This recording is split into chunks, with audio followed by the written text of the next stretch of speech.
मंडळी, सध्या बुवा लोकांना सोन्याचे दिवस आलेले आहेत.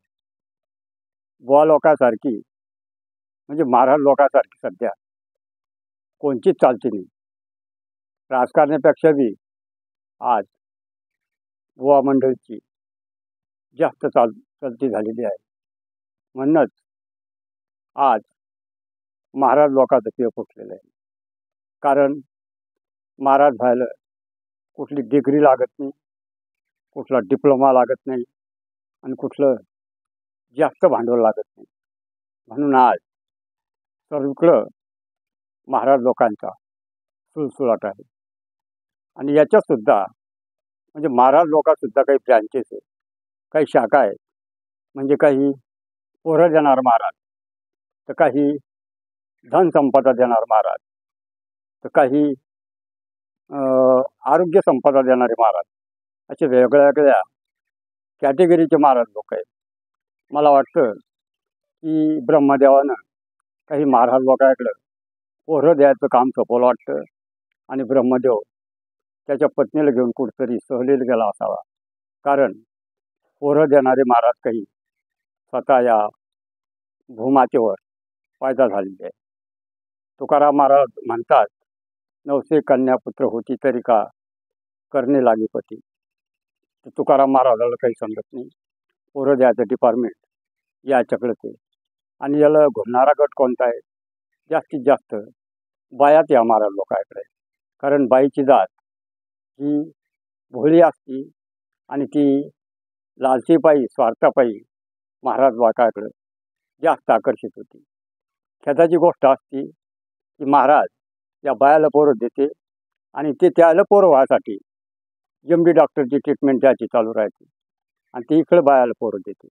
अशी अवस्था आज आपल्या समाजाची चालू आहे, अधोगती आहे.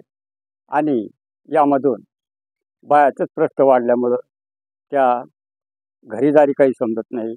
कोण्या भक्ती मेळाव्याला बाया हजर, कोण्या प्रवचनालासुद्धा बाया हजर. मग याच्यातून चंगराचांगरी होते, कुठं वाईट कामं होतात, कुठं बलात्कारसुद्धा होतात.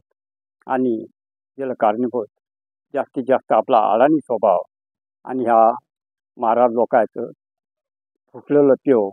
म्हणून मागं तुम्ही बऱ्याच घटना, बऱ्याच अशा चंगराचांगरी ऐकल्या.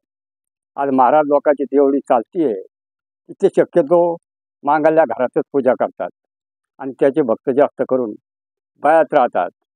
मग बाया आपल्या मालकाला म्हणजे नवऱ्याला म्हणतात, हो रम्याचे बाप तुम्ही दारात थांबा, महाराजला ना आम्हाला भक्ती करायची, मागच्या घरामध्ये महाराजचा जप चालू आहे, कोणी येईल जरा ध्यान ठेवा, तुम्ही दारातच बसा.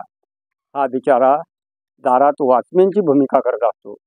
म्हणजे कोणी येऊ नये आणि घरातल्या भक्तीत कोणाचा व्यत्यय येऊ नये, खंड पडू नये म्हणून तो येणारा जाणारा बाहेरच हाकलून देत असतो. आणि बिचारा ब्रह्मदेवालाच माहीत, तर त्या महाराजलाच माहीत की घरातली भक्ती आणि कशा प्रकारची भक्ती चालू असते. एवढा अडाणी समाज आज झालेला आहे. त्याच्यामुळं लेडीज पळवापळीचे सुद्धा प्रकार घडतात, वाईट कामं घडतात, लैंगिक अत्याचारसुद्धा होतात. म्हणून आपण म्हणतो की आपण 21व्या शतकाकडे चाललो, पण मला तरी नाही वाटत की आपण 21व्या शतकाकडे चाललो. आपण अजून मागं चाललो. म्हणून आपण सुधारलो पाहिजे. ह्या बुवाबाजीला आपण जास्त बळी पडलो नाही पाहिजे. कारण मोजकेच संत चांगले आहे, नाहीतर इथं सर्व लुटण्याचा बाजार भरलेला आहे. म्हणून एक समाजाला दिशा देणारा हा व्हिडिओ आहे. आपण सुधारलं पाहिजे यासाठीच एक अंधश्रद्धा मिटवणारा हा व्हिडिओ आहे. म्हणून मित्रांनो, हा माझा व्हिडिओ तुम्हाला कसा वाटला? आवडल्यास माझ्या व्हिडिओला लाईक करा, कमेंट करा, इतर ठिकाणी शेअर करा आणि माझ्या व्हिडिओ चॅनलला सबस्क्राईब करायला विसरू नका. धन्यवाद.